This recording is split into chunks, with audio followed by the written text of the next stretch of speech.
इस वीडियो को लाइक करें, हमारे चैनल को सब्सक्राइब करें, बेल आइकन जरूर प्रेस करें हमारी न्यू वीडियो सबसे पहले देखने के लिए। सब्सक्राइब करने के बाद ना घंटी बजा देना, ताकि जब भी मैं कोई न्यू वीडियो अपलोड करूं तो तुम्हारे फोन की घंटी भी बजे। इस वीडियो को लाइक करें, हमारे चैनल। जय हिंद, जय भारत, वंदे मातरम। सभी का स्वागत, अभिनंदन अपने YouTube चैनल पर। हम पढ़ रहे हैं राजस्थान जिला दर्शन की सीरीज में। आज बीकानेर संभाग को पढ़ने जा रहे हैं। बीकानेर संभाग के अंतर्गत आने वाले जिलों को अपन देखेंगे, एक एक जिले को पूरी डिटेल के साथ अपन इस क्लास में पढ़ेंगे। ये क्लास राजस्थान में होने वाली सभी प्रतियोगिता परीक्षा जैसे वन रक्षक, वनपाल और Rajasthan police second grade, first grade और थर्ड ग्रेड, सीईटी, बीएसटीसी सहित सभी प्रतियोगिता परीक्षाओं के लिए अति महत्वपूर्ण है। तो बीकानेर जिले को अपन पढ़ने से पहले बीकानेर संभाग की बात कर लेते हैं, क्योंकि अपन बीकानेर संभाग के अंतर्गत जो आने वाले जिले हैं, बीकानेर के बाद में उन जिलों को देखेंगे। तो बीकानेर संभाग में कौन कौन से जिले आते हैं? तो सर बीकानेर संभाग में, बीकानेर संभाग ये रहा बीकानेर, राजस्थान के उत्तर पश्चिम में। ठीक है, राजस्थान के उत्तर पश्चिम में ये बीकानेर जिला है और ऊपर गंगानगर, श्री गंगानगर है, यहाँ पे हनुमानगढ़ है और नीचे ये चूरू जिला है। इन चार जिलों को मिला करके एक संभाग बनाया गया है, जिसका नाम है बीकानेर संभाग। ये बीकानेर संभाग है। इनमें पहले अपन बीकानेर पढ़ेंगे, उसके बाद में गंगानगर, हनुमानगढ़ और चूरू जिला पढ़ेंगे। तो ये देखा अपन ने बीकानेर, और बीकानेर जो संभाग है ये अंतरराज्यीय सीमा भी बनाता है और अंतरराष्ट्रीय सीमा भी बनाता है। वैसे जोधपुर भी बनाता है अंतरराज्यीय और अंतरराष्ट्रीय सीमा। तो राजस्थान के मानचित्र में बीकानेर की अपन ने स्थिति देखी है। राजस्थान के मानचित्र में देखा जाए तो बीकानेर जो है उत्तर, ये दक्षिण, इस तरफ पूर्व और ये पश्चिम। तो राजस्थान के उत्तर पश्चिम में बीकानेर स्थित है। ठीक है, चलिए जी आगे बात करते हैं। ये रहा बीकानेर का जूनागढ़ फोर्ट, आगे देखेंगे। और ये राव भिखाजी ने बीकानेर नगर को बसाया था। बीकानेर नगर की स्थापना राव भिखाजी ने की है। चलो बीकानेर के अंदर कौन कौन से विधानसभा क्षेत्र है वो देख लेते हैं। तो एक कोलायत है, नोखा, जगह जगह इनका नाम आएगा, नोखा, बीकानेर, डूंगरगढ़ है, लूणकरणसर है, छत्तरगढ़ है, पुंगल है और खाजूवाला। ये विधानसभा क्षेत्र है अपने बीकानेर के। तो आपसे नहीं पूछेंगे कि कौन सा विधानसभा क्षेत्र है, कुल मिलाकर के नाम अपने को ध्यान रखेंगे, इनका नाम बार बार आगे आएगा। चलिए अब बात करते हैं बीकानेर। तो सबसे पहले शुभंकर की बात कर लेते हैं। सर बीकानेर का शुभंकर क्या है? हर जिले का शुभंकर है। जिस प्रकार से राजस्थान का राज्य पक्षी, राज्य पशु, भारत का राष्ट्रीय पक्षी, राष्ट्रीय पशु, उसी प्रकार राजस्थान के प्रत्येक जिले का एक एक शुभंकर घोषित कर रखा है। तो बीकानेर जिले का जो शुभंकर है वो है बटतीतर। बीकानेर का शुभंकर है बटतीतर है। ठीक है, ये देख लीजिए, ये है रहा है बटतीतर। ये इस प्रकार का देखने को आपको मिलता है बटतीतर। तो शुभंकर अपन ने याद कर लिया है, बीकानेर का शुभंकर है बटतीतर। उपनाम की बात करो, बीकानेर के उपनाम और किस किस नाम से जानते हैं बीकानेर को? तो ऊन का घर कहते हैं। ऊन का घर, एशिया महाद्वीप की सबसे बड़ी ऊन की जो मंडी है वो बीकानेर में लगती है, इसलिए बीकानेर को ऊन का घर कहा जाता है। ऊँटों का देश कहते हैं। ऊँट महोत्सव जो बीकानेर में मनाया जाता है ऊँटों का देश कहते हैं, और राती घाटी के नाम से भी जाना जाता है। प्राचीन नाम था इसका जांगल प्रदेश। प्राचीन नाम क्या था? जांगल प्रदेश, जिसकी राजधानी आई छत्रपुर नागौर थी। ठीक है, बाद में भिखाजी ने बीकानेर नगर की स्थापना की और इस क्षेत्र को बीकानेर कहने लग गए। तो उपनाम में अपन ने देखा उनका घर, ऊँटों का देश और राते घाटी। सामान्य परिचय की बात करें तो 1465 ईस्वी में जोधपुर के जो संस्थापक थे राव जोधा, उनका पुत्र राव बीका ने बीकानेर में राठौड़ वंश की स्थापना की है। तो बीकानेर क्षेत्र में राठौड़ वंश की स्थापना कब की जाती है? 1465 में, ठीक है। और राव बीकाजी ने जो पहली राजधानी बनाई, राव बीकाजी की जो पहली राजधानी थी, फर्स्ट राजधानी, वो थी कोडम देसर। कोडम देसर, बीकानेर के राठौड़ों की पहली राजधानी कौन सी रही है? कोडम देसर पहली राजधानी रही थी। फिर करणी माता के आशीर्वाद से वैशाख शुक्ल तृतीया को, अक्षय तृतीया यानी आका तीज के दिन 1488 ईस्वी में बीकानेर की नींव रखी गई। बीकानेर की जो नींव है, बीकानेर की स्थापना वो कब की जा रही है? तो 1488 ईस्वी में की गई है।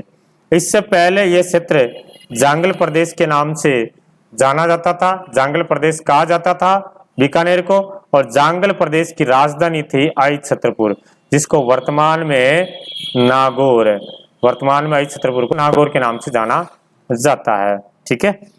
और इसी के साथ ये भी ध्यान रखना, बीकानेर के जो शासक है वो जांगलदर बादशाह कहलाते हैं। कहाँ के शासक? जांगलदर बादशाह कहलाते हैं।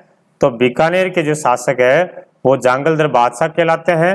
और पर्टिकुलर शासक का नाम पूछ ले कि जांगलदर बादशाह की उपाधि किसको प्राप्त थी, तो कर्ण सिंह, बीकानेर का एक शासक था कर्ण सिंह, जिनको औरंगजेब ने ये जांगलदर बादशाह की उपाधि दी है।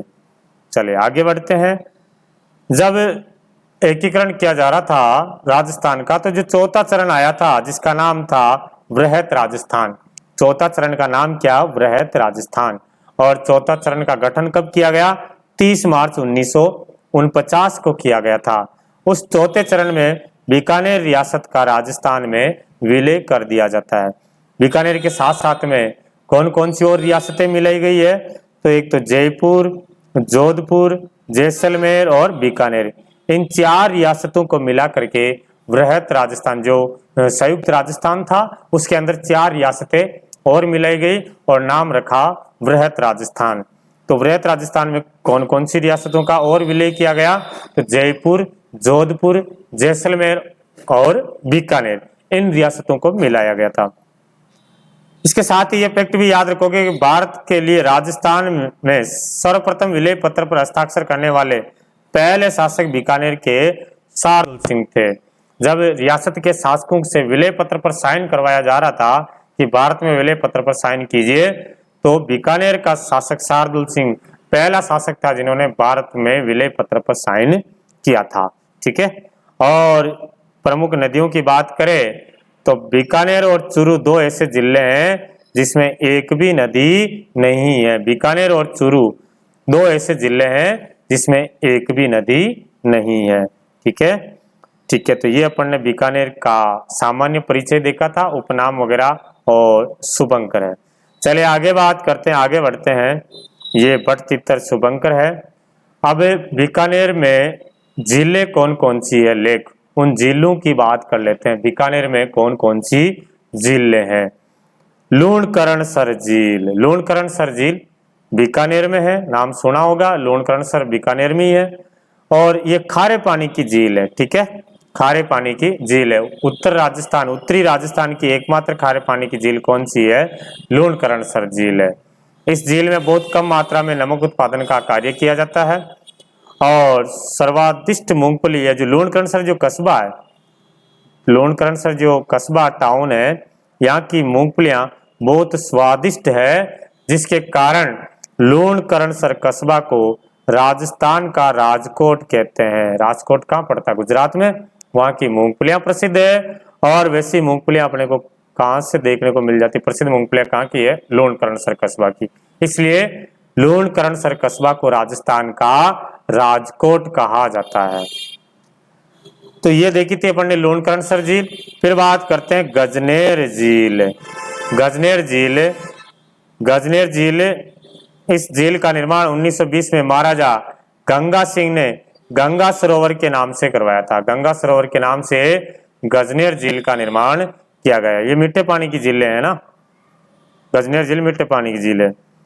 गंगा सिंह ने इसका निर्माण करवाया। इस झील के एक और महल है, एक और महल और बगीचे बने हुए हैं। एक तरफ तो महल और बगीचे, शेष बचे हुए तीनों दिशाओं में वृक्षों से घिरी हुई है, इसलिए इनको पानी का शुद्ध दर्पण कहा जाता है। एक दर्पण जैसा प्रतीत होता है, मतलब एक तरफ तो महल और बगीचे बने हुए हैं, एक तरफ तो ये इधर महल वगैरह ये बगीचे हैं, ठीक है, और बाकी तीनों तरफ जो है वृक्ष है, तीनों तरफ इधर पेड़ ही पेड़ लगे हुए हैं, इधर भी पेड़, इधर भी पेड़, इधर भी पेड़, ऐसे ये जो है दर्पण के समान दिखता है, इसलिए इसको पानी का शुद्ध दर्पण कहा जाता है। तो पानी का शुद्ध दर्पण किस झील को कहा जाता है, तो बता देना, गजनेर झील को कहा जाता है। आगे बात करें कोलायत झील।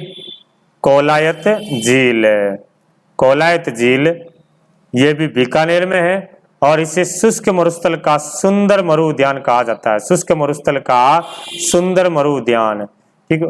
गजनेर को तो क्या कहते हैं, पानी का शुद्ध दर्पण कहते हैं, ठीक है, और इसको शुष्क मरुस्थल का सुंदर उद्यान कहा जाता है, और पश्चिमी राजस्थान का सुंदर उद्यान भी कहते हैं कोलायत झील को। बीकानेर में है कोलायत। इस कोलायत झील के किनारे सांख्य दर्शन शास्त्र के प्रेरणता, सांख्य दर्शन शास्त्र के प्रेरणता कौन है, कपिल मुनि, इनका आश्रम है, ठीक है। ऐसी मान्यता है कि कपिल मुनि ने अपनी माता के स्नान के लिए इस भूमि पर पाताल से गंगा निकाली थी, ठीक है, और उन्हीं के नाम पर फिर कोलायत नाम रखा गया है। इस झील में स्नान का महत्व गंगा के स्नान के बराबर माना जाता है, गंगा के स्नान के बराबर इसका महत्व माना जाता है, और दीपदान करने की भी यहाँ पर अनूठी परंपरा है। रात को जो है दीपक जला करके इसमें तैरता हुआ रख दिया जाता है, तो एक अनूठी परंपरा है पुष्कर की तरह। और चारण जाति के लोग इस झील में देखने नहीं जाते हैं, क्योंकि करणी माता का जो बानेश था उनकी डेथ हो जाती है इस झील में डूबने की वजह से, तो फिर चारण जाति के लोग इस झील में नहीं नहाते, नहीं देखने के लिए जाते हैं। तो ये देखिए अपन ने कोलायत झील, कौन कौन सी झीलें हैं, एक तो लोणकरणसर झील ध्यान रखना है, गजनेर झील है और कोलायत झील है। आगे बात करते हैं, ये रही कोलायत झील है, ये कोलायत झील है। प्रमुख बांध की बात करें, प्रमुख बांध कौन कौन से बीकानेर में बांध है, तो पहला बांध देखते हैं अनूप सागर है, अनूप सागर, सूर सागर, ये दोनों बांध बीकानेर में है, अनूप सागर और सूर सागर। चलिए इंदिरा गांधी की लिफ्ट नहरों की बात करें। इंदिरा गांधी की टोटल अभी 7 लिफ्ट नहरें हैं जो जिन कंप्लीट है, 7 लिफ्ट नहरें कंप्लीट है, एक निर्माणाधीन है और एक प्रस्तावित है। तो 7 जो कंप्लीट लिफ्ट नहरें हैं उनमें से बीकानेर में कौन कौन सी है, बांगड़सर लिफ्ट नहर है, बांगड़सर, जिसका नया नाम क्या है, वीर तेजाजी, बांगड़सर का नया नाम है वीर तेजाजी, ठीक है। गजनेर लिफ्ट नहर है, पन्नालाल बारूपाल, गज ऐसे पन्नालाल बारूपाल है इसका नया नाम है। तीसरी लिफ्ट नहर की बात करें तो कोलायत, कोलायत है, कोलायत का नया नाम है करणी सिंह है, और लूणकरणसर है, कंवर सेन इसका नया नाम है। तो 4 लिफ्ट नहरें ये बीकानेर में स्थित है। और कंवर सेन जो लिफ्ट नहर है, कंवर सेन लिफ्ट नहर, ध्यान रखना इसको बीकानेर की जीवन रेखा कहा जाता है। बीकानेर की लाइफलाइन किसको कहा जाता है, तो बीकानेर की लाइफलाइन कंवर सेन लिफ्ट नहर को कहा जाता है, ठीक है। यस, तो अपन ने ये बांध देखे हैं और लिफ्ट नहरें देखी है। फिर आगे बात करते हैं नेक्स्ट, प्रमुख वन संपदा, प्रमुख वन संपदा अभ्यारण्य, आकेर निषेध क्षेत्र और जंतु वाले। कौन कौन वन संपदा से क्या क्या प्रश्न आते हैं, तो राज्य में अवर्गीकृत वनों का सबसे अधिक प्रसार बीकानेर जिले में। देखो प्रशासनिक दृष्टि से वनों को 3 भागों में बांटा गया है। एक तो रिजर्व वाला सुरक्षित वन, ठीक है, एक रक्षित वन, और एक है अनावर्गीकृत है, ये लिखा अवर्गीकृत लिख लेते हैं या अनावर्गीकृत लिख लेते हैं, दोनों सही है, अवर्गीकृत लिख लेते हैं। अवर्गीकृत वन। सुरक्षित वन में क्या होता है, इसमें किसी भी प्रकार की कोई छूट नहीं दी जाती, पूरा सरकार का कंट्रोल रहता है। ना तो आप पशु चारण करवा सकते हैं, ना सूखी लकड़ी वगैरह कुछ भी काट सकते हैं। ये सर्वाधिक वन है उदयपुर में, ठीक है। रक्षित वन में इसमें सरकार से अनुमति लेकर के कुछ क्षेत्र में सूखी लकड़ी काट सकते हैं और पशु चारण करवा सकते हैं। ये सबसे ज्यादा कहाँ है, 12 जिले में। अवर्गीकृत जिसमें किसी भी प्रकार की कोई रोक टोक नहीं है, ये सबसे ज्यादा कहाँ है, बीकानेर जिले में। तो ये देखा था अपन ने, राज्य में अवर्गीकृत वनों का सबसे अधिक प्रसार कौन से जिले में है, तो बीकानेर जिले में है। नेक्स्ट अभ्यारण्य की बात करें तो गजनेर अभ्यारण्य है। गजनेर अभ्यारण्य बटबड़ पक्षी के लिए जाना जाता है। बटबड़ पक्षी, इंपेरियल नाम इसका है, वैज्ञानिक नाम इंपेरियल, अभी याद आएगा मैं बताऊंगा। बटबड़ पक्षी के लिए प्रसिद्ध है। और बटबड़ पक्षी को रेत का तितर कहा जाता है। रेत का तितर किसे कहते हैं, तो बटबड़ पक्षी को रेत का तितर कहा जाता है। और यहीं पर जेठा मुट्टा पीर शाह की दरगाह है, गजनेर में जेठा मुट्टा पीर की दरगाह। नेक्स्ट बात करें आखेट निषेध क्षेत्र। आखेट निषेध क्षेत्र कौन कौन से आखेट निषेध क्षेत्र हैं, टोटल कितने आखेट निषेध क्षेत्र हैं, टोटल 33 है। राजस्थान में 33 आखेट निषेध क्षेत्र हैं। हाँ, तो उनमें से बीकानेर में कौन कौन से है, तो एक तो मुकाम बीकानेर में है, दियाना, देशनोक बीकानेर, जोड़ भिड़िया, बज्जू का ध्यान रखना, बज्जू पूछते हैं। बज्जू आखेट निषेध क्षेत्र कौन से जिले में है, तो बीकानेर जिले में है। चलिए आगे बात करते हैं। नेक्स्ट जंतुवाले बीकानेर जंतुवाले। राजस्थान में टोटल 5 जंतुवाले हैं। 5 में से एक जंतुवाले बीकानेर में है, जिसकी स्थापना 1922 में की जाती है। बीकानेर जंतुवाले की स्थापना 1922 में की गई और वर्तमान में ये जंतुवाले बंद पड़ा है, बीकानेर जंतुवाले बंद पड़ा है। तो इसमें अपन ने एक तो अवर्गीकृत वन देखा था, गजनेर अभ्यारण्य देखा है, आखेट निषेध क्षेत्र देखे हैं। कितने आखेट निषेध क्षेत्र है यहाँ पे, 5 आखेट निषेध क्षेत्र है और बीकानेर जंतुवाले की बात की है। नेक्स्ट बात करते हैं कृषि से संबंधित बात करें। कृषि से क्या क्या फैक्ट पूछे जाते हैं बीकानेर से, तो कृषि में ध्यान रखोगे सबसे पहले मूंगफली की बात आती है। मूंगफली को गरीब का बादाम कहा जाता है, गरीब का बादाम मूंगफली को। और ये ध्यान रखना, ये खरीफ की फसल है, ठीक है। मूंगफली खरीफ की फसल है, जिसको जून जुलाई में बोई जाती है। अपने कपास वगैरह उड़द मूंग बोते हैं, उसी समय इसको मूंगफली को बोया जाता है, खरीफ की फसल है। राजस्थान में मूंगफली उत्पादन में देश में दूसरे नंबर पे आते हैं और राजस्थान सर्वाधिक मूंगफली बीकानेर है। और ये ध्यान रखना, मूंगफली के लिए कौन सी मिट्टी सर्वाधिक उपयुक्त है, तो पीली मिट्टी मूंगफली के लिए सर्वाधिक उपयुक्त है, ठीक है, यह पूछा जाता है। और स्वादिष्ट मूंगफली के कारण ही लूणकरण जो कस्बा है बीकानेर का, इसको राजस्थान का राजकोट कहते हैं। और राजस्थान में मूंगफली की जो सबसे बड़ी मंडी है, राजस्थान में मूंगफली की सबसे बड़ी मंडी कहाँ लगती है, बीकानेर में लगती है। ओके, ये मूंगफली का देखा था। चना एक रबी की फसल है, राजस्थान का देश में तीसरा स्थान है, बीकानेर प्रथम स्थान है। कहीं कहीं चूरू भी देखने को मिलता है, तो इसका कृषि का एक अलग से आंकड़ा मैं बता दूंगा। अभी तो चना में आपको ये देखना, चना जो रबी की फसल है, ठीक है। गेहूं जो चना का जो मिश्रण होता है उसको बेजड़ या गोचनी कहते हैं। मोठ की दाल आपने खाई होगी, मोठ, ये बीकानेर में, मेथी बीकानेर में, ग्वार बीकानेर में।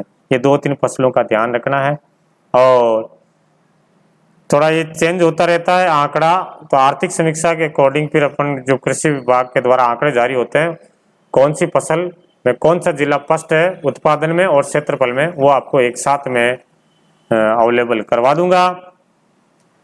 यस, फिर आगे बात करते हैं पशुपालन की। यहाँ पर कृषि आया था, कृषि में एक चीज और आप नोट कर लेना, यह भी प्रश्न आता है, केंद्रीय शुष्क क्षेत्र, लिख देता हूं मैं यहाँ पे, क्या आता प्रश्न, केंद्रीय शुष्क क्षेत्र उद्यानिकी केंद्रीय शुष्क क्षेत्र उद्यानिकी केंद्र, केंद्रीय शुष्क क्षेत्र उद्यानिकी केंद्र कहाँ स्थित है? तो बताना बीछवाल, बीछवाल बीकानेर में, बीछवाल बीकानेर में पड़ता सर। केंद्रीय शुष्क क्षेत्र उद्यानिकी केंद्र कहाँ है? तो ये बीछवाल बीकानेर में है। ठीक है, चलो आगे बात करते हैं। नेक्स्ट बात करते हैं पशुपालन की। पशुपालन में क्या क्या फैक्ट से प्रश्न पूछे जाते हैं, जल्दी से देख लेते हैं। पशुपालन में बीकानेर से क्या आएगा? अश्व या घोड़ा। 2012 की पशु गणना, तो अब इसको अपन चेंज कर देते हैं, अब नई पशु गणना आ जाती है 2019। ठीक है, इंपॉर्टेंट प्रश्न पूछ सकते हैं। 2019 की जो पशु गणना है वो कौन से नंबर की पशु गणना है? तो वो 20वीं पशु गणना है, वो 20वीं पशु गणना है। पशु गणना 20वीं पशु गणना 2019 की में राज्य में सर्वाधिक घोड़े बीकानेर में पाए जाते हैं। सबसे ज्यादा घोड़े कौन से जिले में है? बीकानेर में। और न्यूनतम घोड़े कौन से जिले में?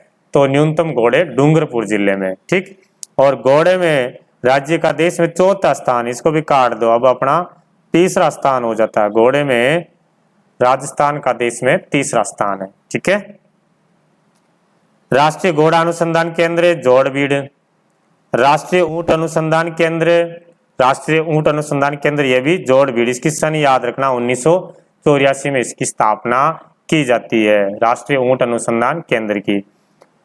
भारत की प्रथम कैमल मिल्क डेयरी की स्थापना जोड़बीड़ में।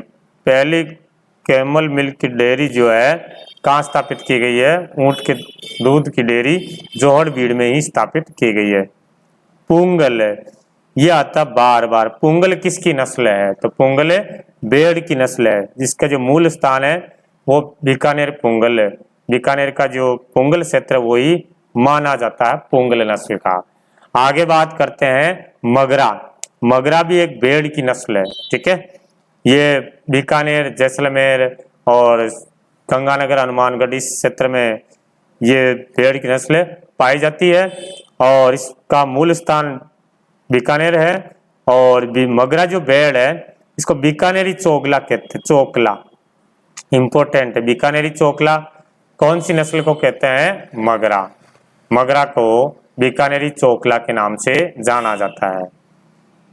फिर आगे गाय की नस्ल आती है राठी नस्ल। राठी ये बीकानेर, गंगानगर, जैसलमेर क्षेत्र में ये गाय पाई जाती है, राठी नस्ल की गाय। ये गाय की सर्वश्रेष्ठ नस्ल है। ठीक है, गाय की सर्वश्रेष्ठ नस्ल है राठी और सर्वाधिक दूध देने के लिए प्रसिद्ध है राठी नस्ल की गाय। इसको राजस्थान की कामधेनु कहते हैं, राजस्थान की कामधेनु, एक चंबल नदी को भी कहते हैं और राठी नस्ल की गाय को भी राजस्थान की कामधेनु, राजस्थान की कामधेनु कहा जाता है। जो राठी नस्ल है ये लाल सिंधी और साहिवाल गाय की जो नस्ल है उसका मिश्रण है। एक बार जेल प्रेरी में प्रश्न आया था, गाय की कौन सी नस्ल है? लाल सिंधी और साहिवाल नस्ल का मिश्रण है, तो राठी नस्ल की गाय है। सर्वाधिक दूध देने वाली नस्ल है। फिर इसके बाद में ध्यान रखना, एशिया की सबसे बड़ी ऊन की मंडी बीकानेर में, अपन ने पहले देख लिया। केंद्रीय ऊन विश्लेषण प्रयोगशाला कहाँ है? ऊन विश्लेषण प्रयोगशाला बीकानेर में स्थित है। तो इसमें अपन ने घोड़ा देखा था, राष्ट्रीय घोड़ा अनुसंधान केंद्र देखा, राष्ट्रीय ऊंट अनुसंधान केंद्र देखा, प्रथम कैमल मिल्क डेयरी देखी है, पुंगल नस्ल की भेड़, मगरा और राठी नस्ल की गायें देखी है। चले आगे बात करते हैं। ये रही है राठी नस्ल की गाय। राठी नस्ल की गाय इस प्रकार की होती है जो दूध के लिए प्रसिद्ध है, सर्वाधिक दूध देती है राठी नस्ल की गाय, राठी नस्ल। ठीक है, कौन सा क्षेत्र है? तो ये उत्तरी पश्चिमी क्षेत्र में पाई जाती है, उत्तरी और उत्तरी पश्चिमी क्षेत्र में पाई जाती है राजस्थान के। नेक्स्ट बात करते हैं खनिज की। बीकानेर से कौन कौन सा खनिज निकाला जाता है? तो लिग्नाइट कोयला, लिग्नाइट, लिग्नाइट कोयला की किस्म है, कोयला की किस्म है। ठीक है, राज्य में लिग्नाइट, एंथ्रासाइट और लिमोसाइट कोयला का सर्वाधिक उत्पादन बीकानेर से पलाना की खानों से होता है। आपसे सीधा सीधा प्रश्न आएगा, पलाना की खानें किसके लिए प्रसिद्ध है? तो आप बताना पलाना की खानें लिग्नाइट कोयला के लिए प्रसिद्ध है। ठीक है, पलाना है, बरसिंगसर है, देशनो गुड्डा, ये लिग्नाइट कोयला की राजस्थान में बीकानेर में खाने हैं। ठीक है, इसके साथ ही एक आप और ध्यान रखोगे, निजी क्षेत्र में पहला लिग्नाइट आधारित बिजली घर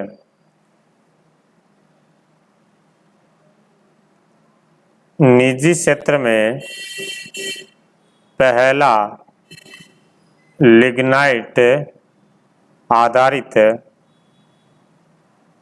बिजली संयंत्र कहाँ स्थित है? तो बीकानेर में, रानेरी में। रानेरी कहाँ पड़ता है? बीकानेर। ये निजी क्षेत्र का पहला लिग्नाइट आधारित बिजली घर है। ओके, ये लिग्नाइट देखा। जिप्सम का बात करें तो जिप्सम, राज्य में सर्वाधिक जिप्सम का जो भंडार है वो बीकानेर है। बीकानेर की जामसर खान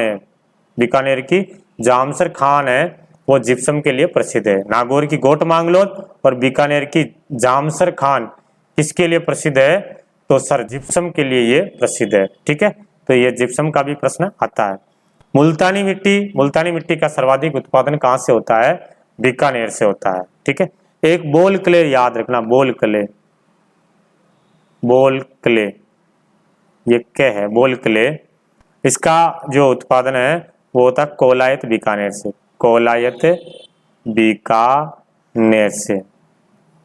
तो ये अपन ने खनिज देखा, एक तो लिग्नाइट है, जिप्सम है, मुल्तानी मिट्टी और बोल क्ले, याद हो गया होगा। आगे बात करते हैं प्रमुख हस्तकला और लघु कुटीर उद्योग। बीकानेर के प्रमुख हस्तकला और लघु कुटीर उद्योग कौन कौन से है?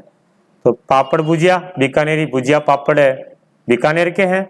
ये पापड़ जो भुजिया है ये किसके समय शुरू हुआ था? तो डूंगर सिंह के समय शुरू हुआ। बीकानेर के महाराजा डूंगर सिंह के समय शुरू हुआ। सुनहरी टेराकोटा आ जाए तो बीकानेर बताना, केवल टेराकोटा आ जाए मोलेला गांव राजसमंद है। मुन्नुवत्ती कला, इसको न कर देना। मुन्नुवत्ती कला बीकानेर की लाखी पोट्री के नाम से जाना जाता है। गलीचे, ये भी बीकानेर के। उस्ता कला और मथेरना कला, ये भी दोनों इंपोर्टेंट है। उस्ता कला कहाँ की प्रसिद्ध है? बीकानेर की है।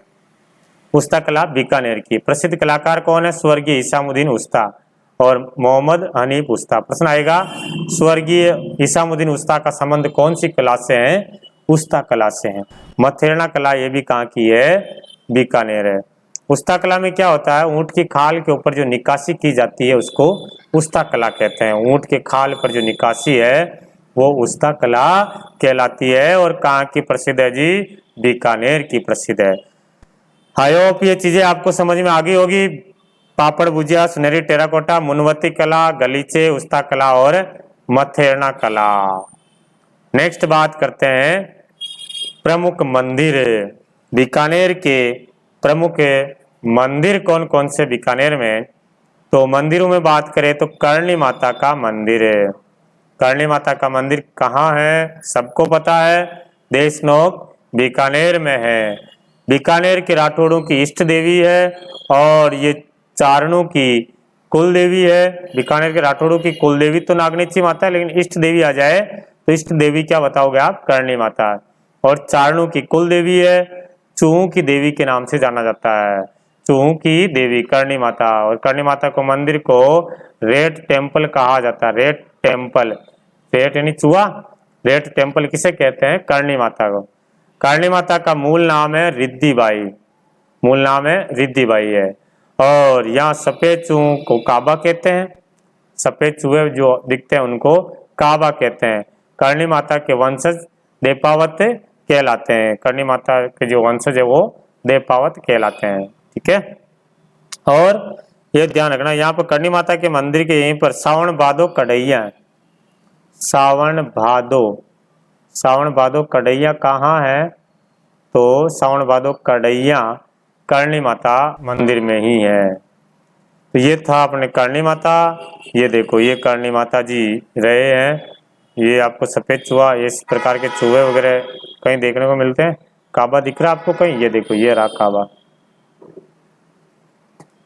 यस, ये अपन ने करणी माता जी को देखा है। फिर बात करते हैं कपिल मुनि। कपिल मुनि का मंदिर कहाँ है? कपिल मुनि का मंदिर कोलायत में है। सांख्य दर्शन शास्त्र के प्रेरणता कपिल मुनि का जो जन्म वो पुष्कर में हुआ था। जन्म पुष्कर में हुआ, लेकिन इन्होंने तपस्या कहाँ की थी? कोलायत में की थी। ठीक है, और कोलायत झील का निर्माण भी इन्होंने ही करवाया। ऐसा माना जाता है कि अपनी माता के मुक्ति के लिए उन्होंने कोलायत झील का निर्माण करवाया। नेक्स्ट बात करते हैं हेरंब गणपति का मंदिर। हेरंब गणपति बीकानेर में है। बीकानेर में है। बाकी जगह आप गणेश जी को देखोगे तो गणेश जी चूहे पर सवार है, मूषक पर सवार है, लेकिन हेरंब गणपति में जो मंदिर है इसमें गणेश जी चूहे पर सवार न होकर के शेर पर सवार है। ऐसा कौन सा मंदिर है जहां पर गणेश जी शेर पर सवार है? तो बताना हेरंब गणपति है। कहाँ है? बीकानेर में। और इस मंदिर का निर्माण अनूप सिंह ने करवाया था। अनूप सिंह ने हेरंब गणपति मंदिर का निर्माण करवाया था। आगे बात करें 33 करोड़ देवी देवताओं का मंदिर बीकानेर में है। रतन बिहारी मंदिर बीकानेर में है। बांडा शाह जैन मंदिर, बांडा शाह जैन मंदिर बीकानेर में। इंपोर्टेंट कर लेना, बांडा शाह जैन मंदिर। इस बांडा शाह जैन मंदिर का जो निर्माण है वो बांडा शाह ओसवाल व्यापारी ने करवाया था। ये जैनियों में 5वें तीर्थंकर सुमित नाथ जी को समर्पित है बांडा शाह जैन मंदिर। इस मंदिर के निर्माण में पानी की जगह घी का प्रयोग किया गया। ऐसा राजस्थान का कौन सा मंदिर है जिसमें पानी की जगह पर घी का प्रयोग किया गया?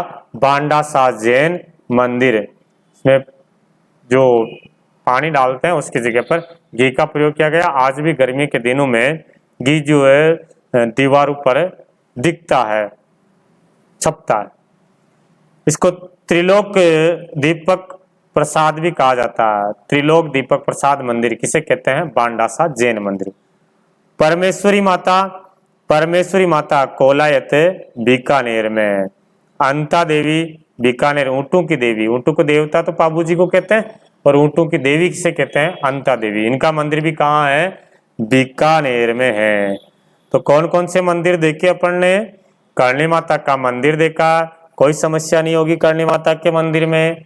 फिर अपन ने कपिल मुनि का मंदिर देखा, हेरंब गणपति मंदिर, 33 करोड़ देवी देवताओं का मंदिर, रतन बिहारी मंदिर, बांडा शाह जैन मंदिर, परमेश्वरी माता और अंता देवी। नेक्स्ट बात करते हैं आगे संत और संप्रदाय। संत और संप्रदाय। संत और संप्रदाय में बात करें, सबसे पहले आ रहे हैं जसनाती संप्रदाय। जसनाती संप्रदाय। जसनाती संप्रदाय के प्रवर्तक जसनाथ जी थे। जसनाथ जी। जसनाथ जी का जो जन्म है वो 1482 ईस्वी को बीकानेर के कतरियासर गांव में हमीर जाट और रूपा दे के घर हुआ था। हमीर जाट और रूपा दे के घर। 1504 में इन्होंने जसनाती संप्रदाय की स्थापना की और जसनाती संप्रदाय के अनुयायी 36 नियमों का पालन करते हैं। जिस प्रकार विष्णुई संप्रदाय 29 नियमों का पालन करते हैं, वैसे जसनाती संप्रदाय 36 नियमों का पालन करते हैं। तो आगे पढ़ेंगे चरणदासी जो संप्रदाय है वो 42 नियमों का पालन करते हैं। और प्रमुख जो ग्रंथ है वो है सिंबू दड़ा और कोड़ा। प्रश्न आता है सिंबू दड़ा और कोड़ा कौन से संप्रदाय से संबंधित है? तो ये जसनाती संप्रदाय से संबंधित है, सिंबू दड़ा और कोड़ा। सिकंदर लोधी जसनाथ जी के चमत्कारों से प्रभावित होकर के 500 बीघा जमीन जसनाथ जी को भेंट की थी। प्रश्न आएगा कि राजस्थान के ऐसे कौन से संत है जिससे प्रभावित होकर के सिकंदर लोधी ने 500 बीघा जमीन भेंट की थी? जसनाथ जी। जसनाती संप्रदाय के अनुयायी अग्नि नृत्य करते हैं, आगे पढ़ेंगे अग्नि नृत्य में। इसके अलावा जसनाती संप्रदाय के और प्रमुख स्थल कौन कौन से हैं वो भी अपने को ध्यान रखना है, एग्जाम में पूछ सकते हैं। कौन कौन से? एक तो मालासर है, मालासर है दूसरा लिखमादेसर है, लिखमादेसर। पहला मालासर, दूसरा लिखमादेसर और तीसरा है पूर्णासर, पूरनासर। ये तीसरा है एक बमलू, बमलू और पांचला, पांचला। ये पांचों स्थल भी किस संप्रदाय से संबंधित है? तो ये पांचों भी जसनाती संप्रदाय से संबंधित है। मालासर, लिखमादेसर, पूर्णासर, बमलू और पांचला। चलिए, ये देखा अपन ने जसनाती संप्रदाय। नेक्स्ट बात करते हैं विश्नोई संप्रदाय। विश्नोई संप्रदाय, विश्नोई संप्रदाय के प्रवर्तक कौन है? जाम्बोजी जानते हैं आप, 29 नियमों की उन्होंने स्थापना की थी। जाम्बोजी का जो जन्म तो पिपासर नागौर में होता है, जन्म पिपासर नागौर में है, लेकिन उसकी जो प्रधान पीठ है वो मुकाम नौका बीकानेर में, मुकाम में है। ठीक है, मुकाम तालवा यह प्रधान पीठ। तो विश्नोई संप्रदाय की प्रधान पीठ कहाँ है? मुकाम बीकानेर में। 1485 में समरातल द्वारा बीकानेर में विश्नोई संप्रदाय की स्थापना की थी। मुकाम तालवा में जाम्बोजी ने समाधि ली थी और मुकाम विश्नोई संप्रदाय की प्रधान पीठ है। तो विश्नोई संप्रदाय का भी आपको ध्यान रखना है। अगला कौन सा संप्रदाय है? अलखिया संप्रदाय। अलखिया संप्रदाय, इसके प्रवर्तक कौन है? लालगिरी जी। पूछते हैं बार बार, ये अधीनस्थ सेवा चयन बोर्ड में कई बार पूछा हुआ। अलखिया संप्रदाय किसने चलाया? इसके प्रवर्तक कौन है? लालगिरी। प्रधान पीठ बीकानेर में है। प्रमुख ग्रंथ कौन सा अलखिया का? अलक स्तुति। अलक स्तुति अलखिया संप्रदाय के का प्रमुख ग्रंथ है। जब लालगिरी जी का जन्म कहाँ हुआ? चूरू। तो अलखिया इंपोर्टेंट कर लेना ये अलखिया। राम स्नेही संप्रदाय की सिंहथल बीकानेर में। देखो, राम स्नेही संप्रदाय की 4 पीठें आपको ध्यान रखनी है। एक तो है सापुरा, प्रधान पीठ सापुरा है भिलवाड़ा में, जिसके संस्थापक कौन है? रामचरण जी, रामचरण जी। ठीक है। एक दरिया पंथ है उसका नाम। शाखा कहाँ है? रेण। रेण कहाँ पड़ता है? नागौर में। इसके संस्थापक कौन है? दरियाव जी, दरिया पंथ भी कहते हैं इसको। और रेण हो गया। एक है अपने खेड़ापा शाखा कहाँ है? जोधपुर में। इसके कौन है संस्थापक? रामदास जी। और एक है सिंहथल कहाँ है? ये बीकानेर में। और इसके है हरिराम दास जी। ठीक है। ये तो चारों जो पीठ है, चारों पीठों का नाम आपको ध्यान रखना राम स्नेही संप्रदाय की। तो इसमें अपन कौन सी पीठ देख रहे हैं? बीकानेर वाली, सिंहथल वाली शाखा देख रहे हैं बीकानेर, जिसके संस्थापक हरिराम दास जी है। और हरिराम दास जी के प्रमुख कृति जो ग्रंथ है वो है निशानी। तो निशानी जो कृति है कौन से संप्रदाय से है? राम स्नेही संप्रदाय सिंहथल शाखा से है। अगले देवता की बात करें बिगाजी, ये जाखड़ समाज यानी जाट के मूल देवता है। बिगाजी ने अपना संपूर्ण जीवन गौ रक्षा में व्यतीत किया और अंत में मुस्लिम लुटेरों से गायों की रक्षा करते हुए प्राण न्यौछावर कर दिए हैं। बिगाजी जो बीकानेर क्षेत्र से संबंधित है, जाखड़ समाज के कुल देवता कहलाते हैं। तो ये अपन ने संत और संप्रदाय की बात की थी। अब आगे बात करते हैं, नेक्स्ट बात कर रहे हैं प्रमुख मेले और महोत्सव। बीकानेर में कौन कौन से मेले और महोत्सव लगते हैं? हाँ, तो सबसे पहले मेले में आ रहा है कपिल मुनि का मेला। कपिल मुनि का मेला कहाँ लगता है? सर कोलायत बीकानेर में लगता है। कब लगता है? कार्तिक पूर्णिमा, पुष्कर जो मेला लगता है उस समय कपिल मुनि का मेला लगता है। ये जांगल प्रदेश का सबसे बड़ा मेला है। जांगल प्रदेश का सबसे बड़ा मेला कपिल मुनि का।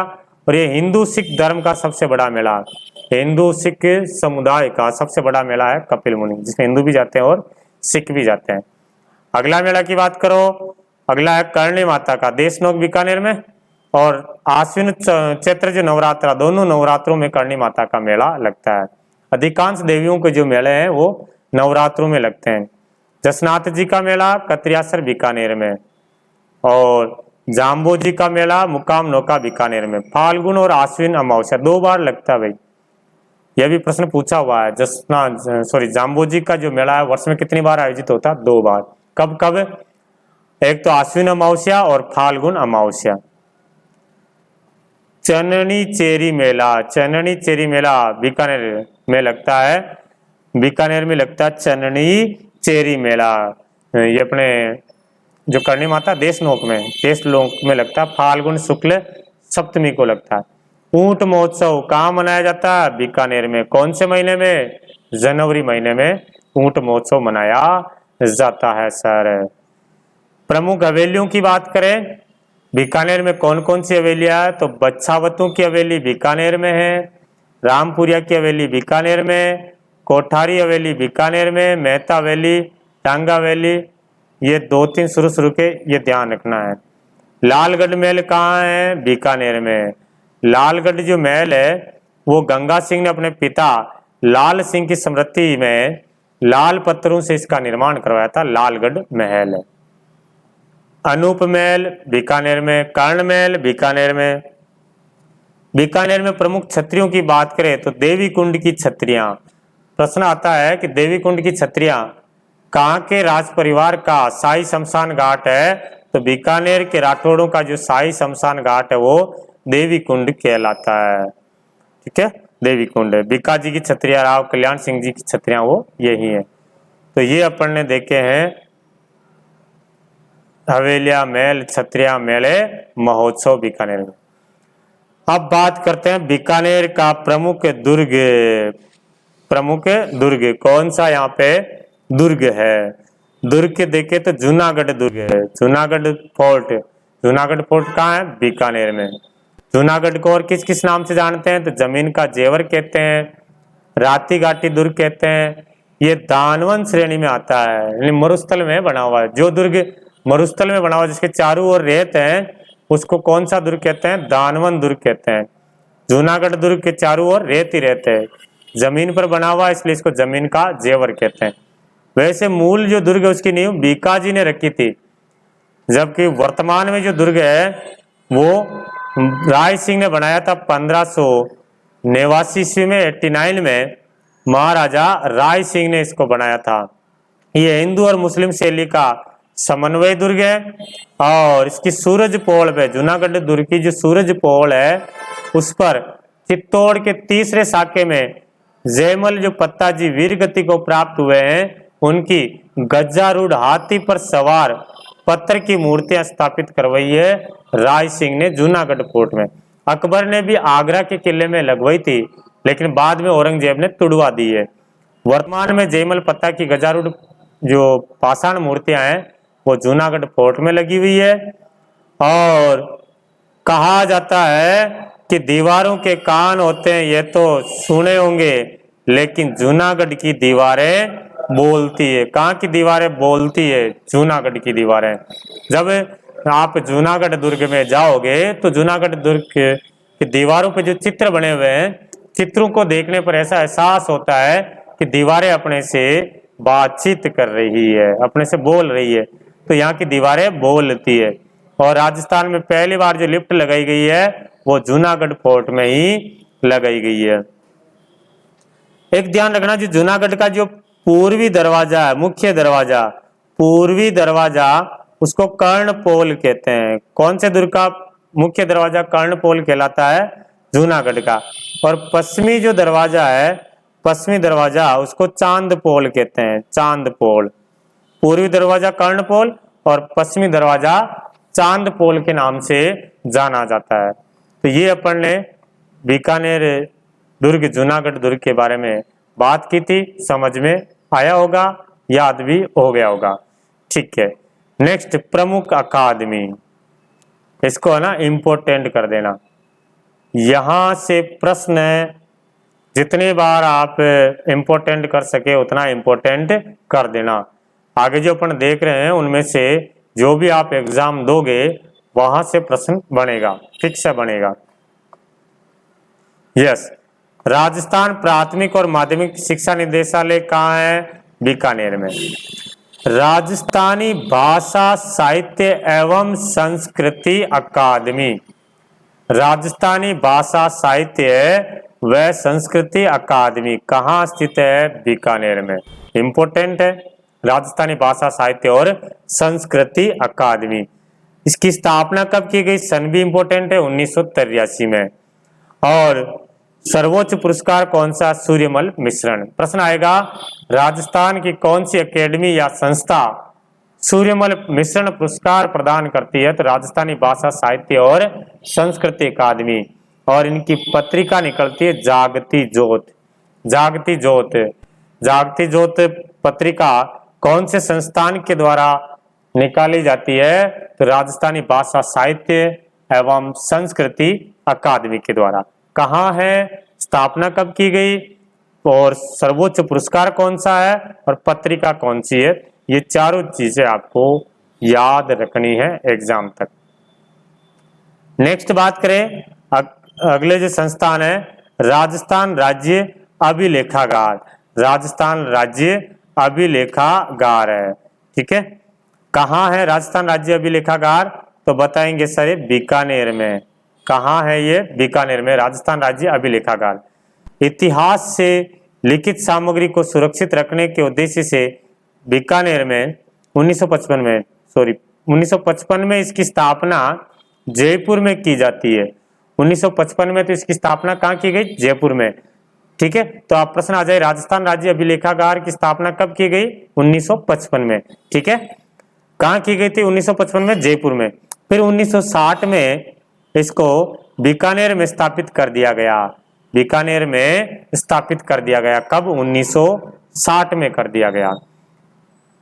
नेक्स्ट है Ganga golden jubilee museum, Bikaner राजकीय संग्रहालय। 1937 में तत्कालीन वाइसराय लॉर्ड लिनलिथगो द्वारा, एक से नहीं है, द्वारा इसका उद्घाटन किया गया, जिसमें महाराजा गंगा सिंह के जीवन से संबंधित घटनाओं का चित्रण किया गया है।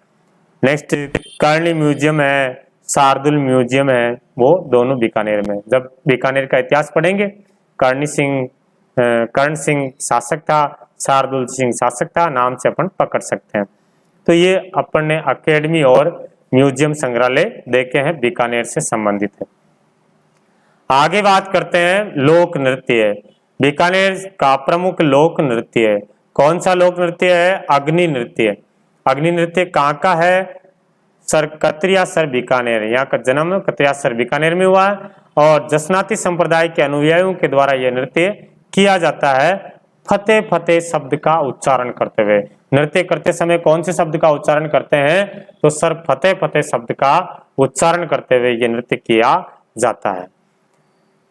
चले ये देखते हैं, दिख रहा होगा आपको, इस प्रकार से ये अंगारे हुए और इन पर जसनाती संप्रदाय के लोगों के द्वारा नृत्य किया जाता है।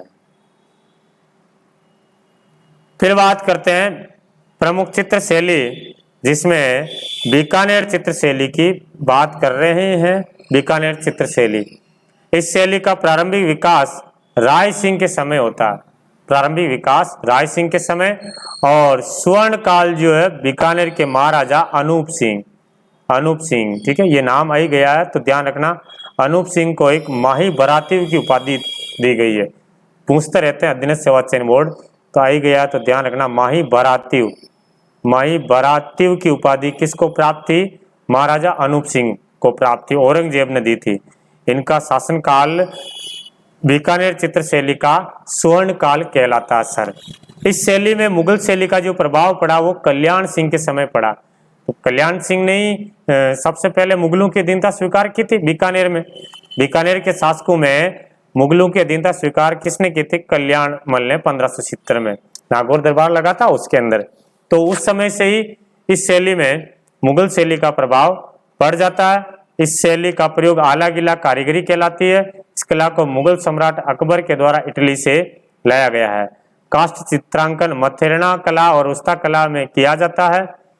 और उस मथेरना कला उस्ता कला आप तो ध्यान रख लेना। राय सिंह के समय प्रसिद्ध चित्रकार हामिद रुकनुद्दीन थे। हामिद रुकनुद्दीन कहाँ के चित्रकार है? बीकानेर के हैं। महाराजा गज सिंह के समय शाह मोहम्मद लाहौर से लाए गए, और अनूप सिंह के समय हसन अली रजा रामलाल, ठीक है, हसन अली रजा रामलाल कहाँ के चित्रकार है? बीकानेर, हसन अली रजा रामलाल। अन्य चित्रकार मुन्ना लाल, मस्त लाल, कितना प्यारा नाम है। और इसका मुख्य विषय दरबारी दृश्य और बादल दृश्य है। पुरुष जो दाढ़ी युक्त बता रखा था, उग्र स्वभाव वाले बताते हैं। इस शैली का सबसे प्राचीनतम चित्र, बीकानेर शैली का सबसे प्राचीनतम चित्र कौन सा? भागवत पुराण है, भागवत पुराण है। ठीक है, मैं इनको हाईलाइट कर देता हूं, आपको कौन कौन सा ध्यान रखना है। ज्यादा याद नहीं रहे तो वो तो कम से कम याद रखना ही रखना है। एक तो ये लाइन याद रखनी है, भागवत पुराण। बीकानेर चित्रशैली का सबसे प्राचीनतम चित्र कौन सा है? सर भागवत पुराण है। ठीक है, एक ये रुकनुद्दीन याद रखना, रुकनुद्दीन, और ये हसन अली रजा, ये याद रह जाएगा। मथेरना और उस्ता आपको पता ही होगा, और स्वर्ण काल याद रख लेना अनूप सिंह का।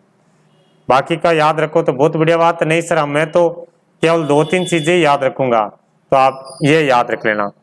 और यहाँ के जो चित्रकार है वो जो चित्र होते हैं उसके नीचे हस्ताक्षर और तिथि भी लिखते थे।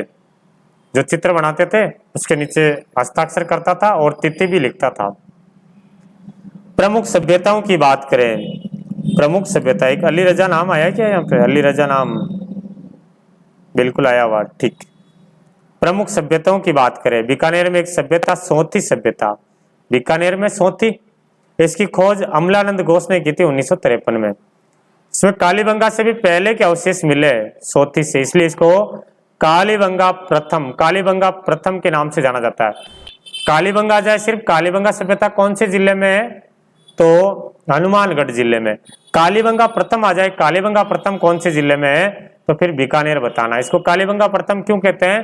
कि कालीबंगा से भी पहले के अवशेष मिले। कालीबंगा की खोज भी अमलानंद घोष ने की थी और सोती की खोज भी अमलानंद घोष ने की है। इसमें कालीबंगा से भी पहले के अवशेष मिले, इसलिए इसको कालीबंगा फर्स्ट के नाम से जाना जाता है।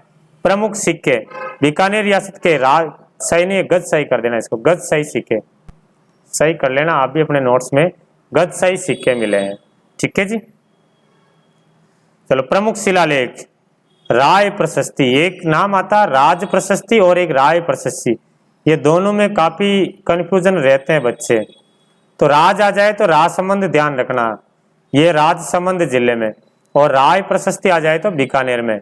1594 ईस्वी का बीकानेर के महाराजा राय सिंह ने उत्कीर्ण करवाया, जिसके रचयिता जेता नामक जैन मुनि है, जेता नामक जैन मुनि है, राय प्रशस्ति के राइटर। प्रमुख विश्वविद्यालय की बात करें, कौन कौन से यहाँ पर यूनिवर्सिटियां हैं बीकानेर में? तो स्वामी केशवानंद राजस्थान कृषि विश्वविद्यालय, केशवानंद राजस्थान कृषि विश्वविद्यालय बीकानेर में 1987 में इसकी स्थापना की गई, और 2010 में स्वामी केशवानंद राजस्थान कृषि विश्वविद्यालय इसका नाम रख दिया जाता है। पशु चिकित्सा और पशु विज्ञान विश्वविद्यालय बीकानेर में। एक महाराजा गंगा सिंह विश्वविद्यालय भी है, महाराजा गंगा सिंह विश्वविद्यालय, गंगा सिंह विश्वविद्यालय भी कहाँ है? यह भी बीकानेर में है। ठीक है, पहले इसका नाम बीकानेर विश्वविद्यालय था, 2003 में इसका नाम महाराजा गंगा सिंह विश्वविद्यालय रख दिया जाता है। यूनिवर्सिटियों के जो ऑनलाइन फॉर्म भरे जा रहे हैं ना, ये ऑनलाइन फॉर्म भरने की सबसे पहले शुरुआत महाराजा गंगा सिंह यूनिवर्सिटी ने ही की थी।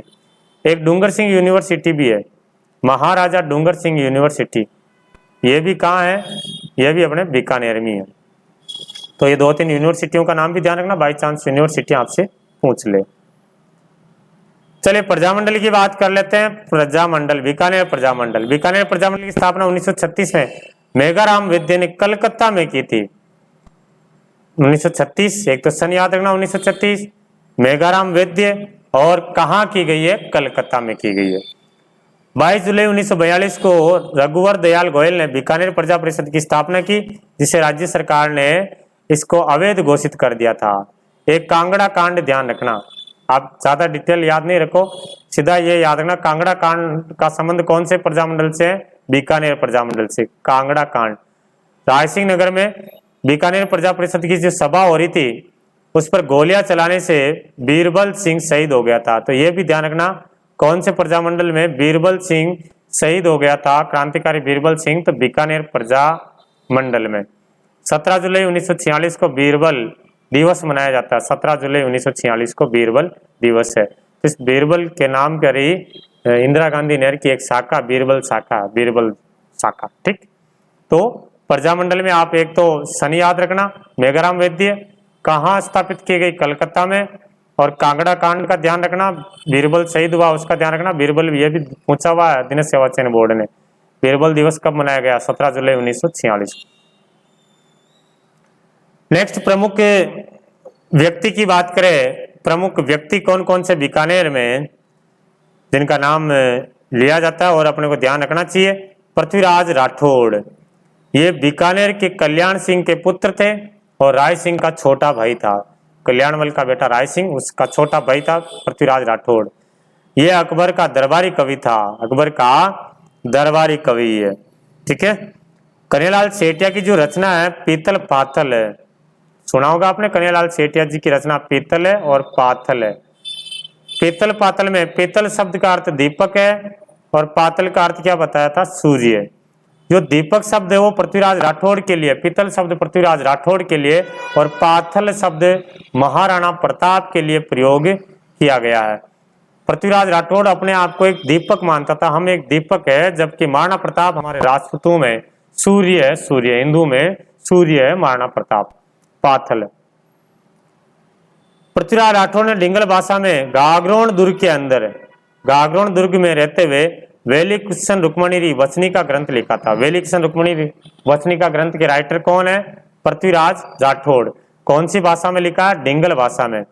और डॉक्टर टेसी टोरी है, टेसी टोरी ने पृथ्वीराज को डिंगल का हेरास कहा है, डिंगल का हेरास, ठीक है, महान ज्ञाता, डिंगल का महान ज्ञाता। और वेली किशन रुक्मणी जो वचनी का किताब है उसको दुर्सा हाड़ा ने हिंदू का 5वां वेद कहा है, हिंदू का 5वां वेद। और 19वें पुराण की संज्ञा दी गई, 19वां पुराण की संज्ञा इस वेली किशन रुक्मणी वचनिका को दी गई है। फिर बात करें अल्लाह जिल्लाबाई। अल्लाह जिल्लाबाई का राजस्थान की प्रसिद्ध मांड गायिका है और राजस्थान की मरु कोकिला कहा जाता है अल्लाह जिल्लाबाई को। अल्लाह जिल्लाबाई ने, बीकानेर जिले की अल्लाह जिल्लाबाई ने केसरिया बालम को पहली बार मांड राग में गाया था। केसरिया बालम को पहली बार किसने गाया था? मांगी बाई ने। लेकिन पहली बार मांड राग में किसने गाया था? अल्लाह जिल्लाबाई ने। और इनको अल्लाह जिल्लाबाई को किन्होंने संरक्षण दिया था? गंगा सिंह ने, बीकानेर के महाराजा गंगा सिंह, जिनको राजस्थान का भागीरथ कहते हैं, गंगा सिंह ने उनको संरक्षण दिया था। ओके। और 1982 में अल्लाह जिल्लाबाई को पद्मश्री पुरस्कार से अलंकरण किया गया और 2012 में राजस्थान रत्न पुरस्कार से नवाजा गया है।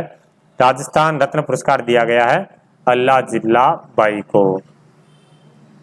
आगे बात करते हैं भूर सिंह जी शेखावत। उनका जन्म बीकानेर में हुआ था। ग्रामीण परिवेश और देशभक्तों का चित्रण इनका प्रमुख विषय रहा है, इसलिए भूर सिंह जी शेखावत को गांव का चितेरा कहा जाता है। गांव का चितेरा किसे कहते हैं? तो भूर सिंह जी शेखावत को कहते हैं, ठीक है। इसके अलावा अभी कौन कौन से देखे? पृथ्वीराज राठौड़ देखा, अल्लाह जिल्लाबाई देखा, भूर सिंह जी शेखावत देखा है। 2-3 नाम आप और ध्यान रख सकते हैं। एक तो विमला कौशिक, विमला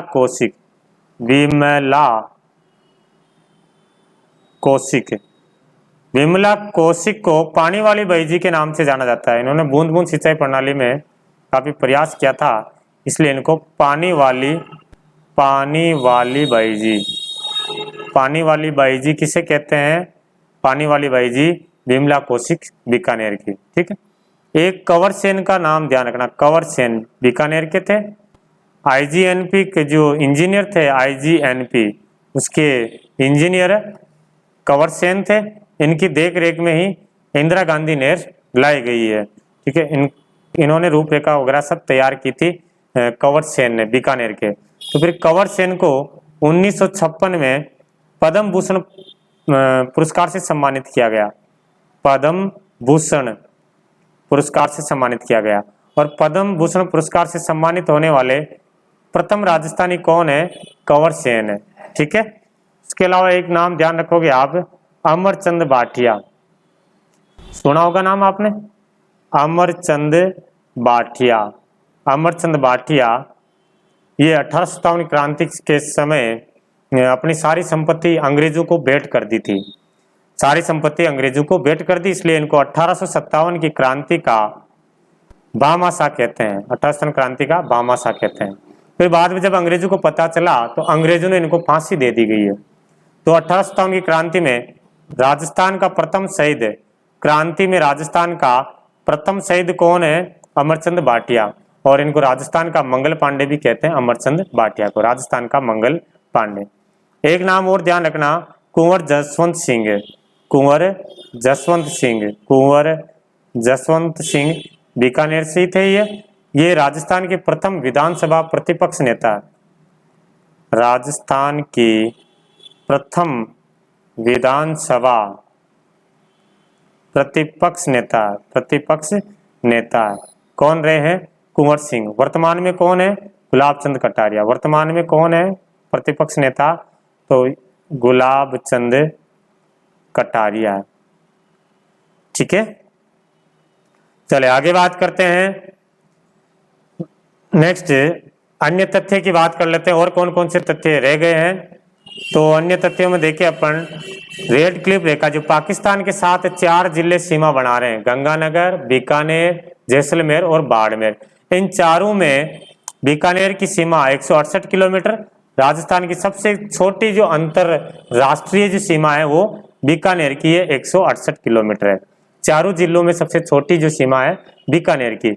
सबसे लंबी सीमा किसके साथ है? जैसलमेर की 464 किलोमीटर, पता होगा आपको। नेक्स्ट, रेड क्लिफ रेखा पर सर्वाधिक दूर जो जिला मुख्यालय है वो बीकानेर है। जो 4 जिले हैं उन 4 जिलों में जिला मुख्यालय की बात करें तो सबसे निकट जो जिला मुख्यालय है गंगानगर है, जबकि इन चारों में से जो सर्वाधिक दूर जो जिला मुख्यालय है वो कौन सा है? बीकानेर है। न्यूनतम अंतर्राष्ट्रीय सीमा बनाने वाला संभाग है, सबसे लंबी अंतर्राष्ट्रीय सीमा बनाने वाला संभाग जोधपुर हो जाएगा। जिला कौन सा है? तो जैसलमेर है। और सबसे लंबी अंतर्राष्ट्रीय सीमा बनाने वाला संभाग कौन सा है? तो संभाग हो जाएगा आपका, संभाग है जोधपुर, और सबसे छोटा संभाग हो जाएगा बीकानेर। और अंतर्राष्ट्रीय सीमा के निकट मुख्यालय, संभाग मुख्यालय कौन सा? बीकानेर है। नेक्स्ट, राजस्थान के बीकानेर 78 जो जनसंख्या घनत्व रखने वाला दूसरा सबसे कम जो जनसंख्या घनत्व है वो है बीकानेर का। सबसे कम जो जनसंख्या घनत्व है वो किसका है? जैसलमेर का। और दूसरे नंबर पे कौन है? बीकानेर। कितना? 78। राज्य में न्यूनतम अनुसूचित जनजाति जनसंख्या वाला जिला है। निजी क्षेत्र की सबसे बड़ी जोजोबा प्लांट परियोजना, ये सामरिक महत्व का हवाई अड्डा नाल है। मरु त्रिकोण में शामिल है। मरु त्रिकोण, ये मरु त्रिकोण ऊपर बीकानेर हो गया, नीचे ये इधर जोधपुर हो गया, और ये जैसलमेर है। ठीक है, अब नवीनतम जिला बाड़मेर भी आ जाता है। इनको मरु त्रिकोण कहते हैं। बीएसएफ का नया सीमांत मुख्यालय बीकानेर में। एशिया का सबसे बड़ा युद्ध अभ्यास केंद्र बीकानेर में। कोडम देसर बेरू जी का मंदिर का निर्माण। राव बीकानेर बेरू जी की प्रतिमा स्थापित की गई। एक कूपी इंपोर्टेंट है। कूपी क्या है? ऊंट के चमड़े से निर्मित एक विशेष जल पात्र है जो बीकानेर में बनता है, उसको कूपी कहते हैं। बीकानेर के में जो ऊंट के खाल है उसमें जो पानी भर करके फिर ले जाते हैं, पानी ठंडा रहता है, वो कूपी है। सूरा लोटड़ी ये भी बीकानेर का प्रसिद्ध है, ये इतना कोई इम्पोर्टेंट नहीं है। और एशिया की सबसे बड़ी ऊन की मंडी अपन ने देख ली है। पुस्ता कला की अपन ने बात करी ली है, ऊनी दरिया गली से देख लिया। स्टेट वुलन मिल्स बीकानेर में। ठीक, तो ये अपन ने देखा था, बीकानेर जिले को अपन ने पढ़ा है। हमने इसके सारी जानकारियाँ, जितनी भी इम्पोर्टेंट जानकारियाँ हैं उसको पूरा करवाने की मैंने पूरी कोशिश की है। तो कैसा लगा आपको ये वीडियो, ये क्लास, और कमेंट करके बताओ देखे मुझे, ताकि मैं आपको बचे हुए जितने भी जिले हैं वो भी जल्दी से जल्दी आपको इस प्लेटफॉर्म पर उपलब्ध करवा दूं। मिलूंगे अपन अब अगले वीडियो के साथ में, अगली क्लास में। तब तक के लिए सभी को जय हिंद, जय भारत, वंदे मातरम।